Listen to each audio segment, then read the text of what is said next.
Yes, ava mu humble background. Akkiriza nti munaku naye bwe yalisibwa akyali. Omwana ono yava ku Umkat. Omwana ono n'atandika hustle nga blogger, n'ava mu blogging, n'afuna omulimu ku TV. Tewali amanyi gye yava. Kati sawa zino atigomya Uganda. Omwana ono gwe njogerako yakava mu komera. Omwana ono yeba wa Mildred.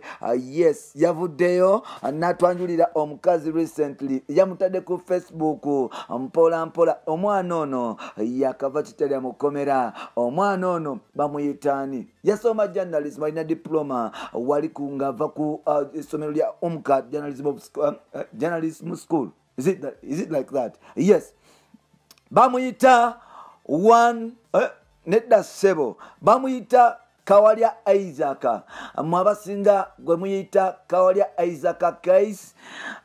Olunaku lwaleero asobola okuba nti asinkana pastor w'amaanyi mu ggwanga, amanyikiddwa nga Pastor Wilson Bugembe.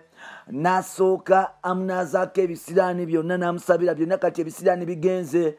N'afuna n'omukyalo omupya gwasobola okuba nti atwanjulira olunaku lwaleero, era in time from now tusuubira mbaga. Lwaki Kaizi asobola okuba nti agende wa Bugembe okumuzaako ebisiraani? Ebigambo bye yafuna okuva mu saidi eri ey'abasajja mbu balina abateekamu tinti mu nviiri nga njeru.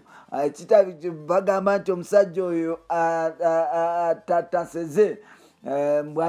Oyinza okulowooza yava bukunja, ate nga omusajja oyo munasingo aba mundo ava mityana eyo, I don't know. So omusajja oyo bonna bamutya. Jukira yavudde n'atugamba nti abaana bali ababiri ab'ettabu bava ne bamusiga ekifaananyi nga bali omulogo, era n'abamawulire n'abapainting ekifaananyi nga bali omulogo. So kwekwata tali waffe ne bamuteeka mu kkomera mu kuvaayo one load guys n'akomawo. Yes, n'agenda wa pastor n'amusabirako. Byebigenda tutuusaako mpola mpola, ate nga still nga tukyagenda mu nsonga ez'enjawulo. Mukyala mukulu amanyikiddwa nga Lydia Jasmine. Of course, one Lydia Jasmine ne Wakebenda basobola okuba nti beekwata bulungi nnyo, ne basobola okuba nti bakyusa ebintu nga bwe byabadde, era nga Wakebenda kye beekozere Lydia Jasmine nkwegamba bwe tuba nga tuzze mu mazima nga bw'omanyi mpozi nga toli musajja, naye ku bonna waliwo eyagenze n'amala n'afuna wuzo, kubanga gwabadde munyigo ddala, kwabadde kwenywegera, kwabadde kwenyumirwa, kwabadde kwekola bintu, naye ng'ate nga bonna bali mukuza Uganda ekkula ku myaka 59 mpola mpola. Awo nno bwe nkugambira nti kansooke nkube nti nkutwalako highlights ezitambula mu ggwanga lyattu Uganda, current affairs ebitambula mu ggwanga lyattu Uganda obimanye, then tudde ku nsonga nga bweri. Tukwaniriza ku mukutu gwaffe omuganzi okumanyikiddwa nga Uganda Mukamoli. Amannya n'eddoboozi bamutantambi Jimso, number 1 Kibe Maxudi Junior, made in Uganda. Waliwo political analyst Mamita Romushana yavudde n'agamba nti minister, not even a minister, a deputy speaker, Mchala Among, y'omu ku bantu abasasula ebisikirize byaba MP ba NUP, era nga aba MP ba NUP balumirizibwa okuba nti obaolyawo bagenda mu State House, bagenda ewa minister, not State House, bagenda ewa deputy speaker ne bajjayo ssente, era kitegeeza okuba nti obaolyawo nti bano bali ku payroll. Avuddeyo n'abagamba nti abakyalinga ne video bw'abanga beegana nti bagendayo ne bajjayo ssente, ajagezaako okuba nti obaolyawo ate obutambi obwo nga birina okutambula. Bobi Wine tanaba nti abako ne kyakyogerako, so n'ekyo katulinde tulabe ekinavaayo. Zezimu kwezi okuayira zinjagala okuba nti kutuusaako osobole okuba nti ozimanya, obitegeere omanye ebiffe Uganda, tusobole okuba nti tutambula nga bwe tutambula. Naawe olunaku lwaleero omanyi mmwe temwagala ennaku zino bannamawulire be batuusaako amawulire. Bannamawulire ly'eddoboozi lyammwe. Gwe omuntu atalina ddoboozi zisobola kutuuka nze gye ntuuka, either on ku radio oba ku YouTube oba ku ki, mwasaidinga n'abantu abatatwagala ne mutukyawa. bwe bakuba embooko nga mukomawo.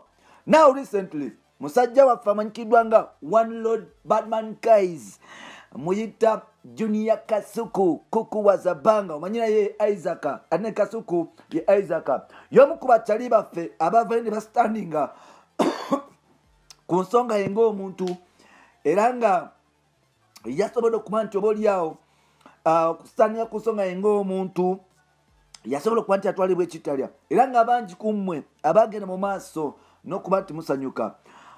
Ng'omuntu yenna ogenda n'osooka ne weekubyamu ttooki n'ogamba naye biki mwamuvuma obunaku nakkiriza era n'agamba nti ava mu humble background yali mu komera nga bwe bakubira bamama baabwe abantu ab'enjawulo nga ye talina maama gwakubira n'akomawo mu kuvaayo mu komera.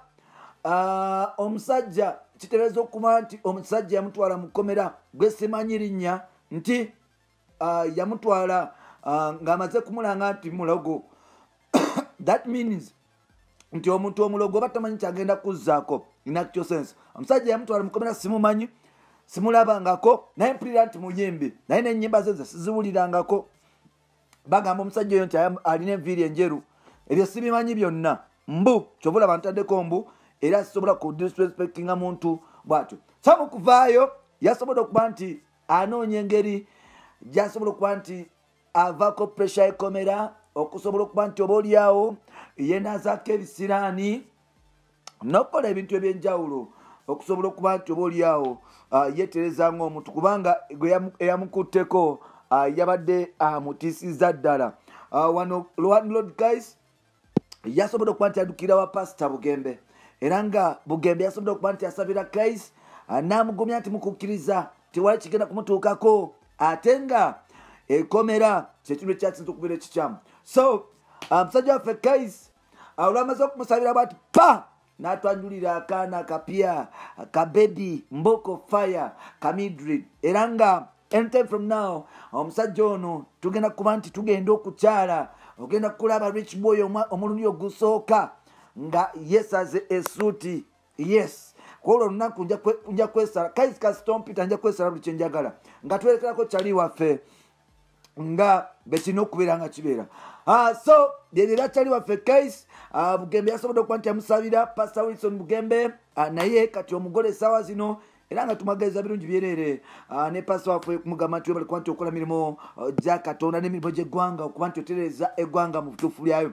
Now huge at 59 it was fire. White Bender ne Lydia Jasmine babyekoze ku stage nga tewali kutyamu abaana basobola okuba nti beekwata ne benywegera buli emu n'agamba nti maama laba kaweekilifu kaffe bakatwala. Abasajja ne bagamba maama laba ki beautiful queen Lydia Jasmine nga kwegamba nga buli kimu kiri talatibu nga buli emu agamba nti White Bender tabanga agenda kuwenjula. Omanyi Chameleone alina kayimba n'omwana bamuyita Sensia kagamba wenjula ndabe mwabagana mutegedde okuwenjula kyekitegeeza nti nga abasajja bagamba nti White Bender ayinza okuba nti awenjula Lydia Jasmine ku stage but of course basobola okuba nti beekuuma akabugumu akabeerawo wakati w'omusajja n'omukazi especially nga ebitundu ebitakkiriziganya oba ebitafaanagana by'emiitinze awo nno guula asala era nga omuntu oba oliawo ekyabulijjo va mu mbeera naye basobodde okuba nti babikuuma bulungi. White Bender sofa akayimba kaabwe ne Lydia Jasmine bannange bwemu ku buyimba obukyasinza okuba nti budigida bannayuganda era nga basobodde okuba nti bapafuminga bonna ku UG at 59 era nga abantu basobodde okuba nti banyumirwa. Mwebale kuba nti mutambula naffe mwebale kuba nti mutwagala nkimanyi nti mbadde mbabuzeeko naye kati nkomyewo babbulaadi like olina okuba nti osubscribe ntusobola okuba nti tutambula ffenna ate nga agasinga gajje wano then osobola okuba nti obaoliawo ogatambuze wala kubanga ffe ababa n'amawulire ag'ettabo bakyali bange abali mu nsi ez'enjawulo Dubai, Oman n'abasigaddewo mbeebaza nnyo bakyali bange mwebale kuba nti mukyapa bambi buli ali mu nsi z'ebulaya nga ogenda kukola mukama akumpeera omukisa naawe ali wano mu Uganda oli muhasolinga kuba nti obako ne gy'olaga genda mu maaso n'okuba nti oba oliawo okyapa akayimba ka Palaso bakayita mpalaavu ka vidiyo yafulumye ginonyeeko osobole kuba nti ogifuna mpolampola bye kakomeo nateera omulundi omulala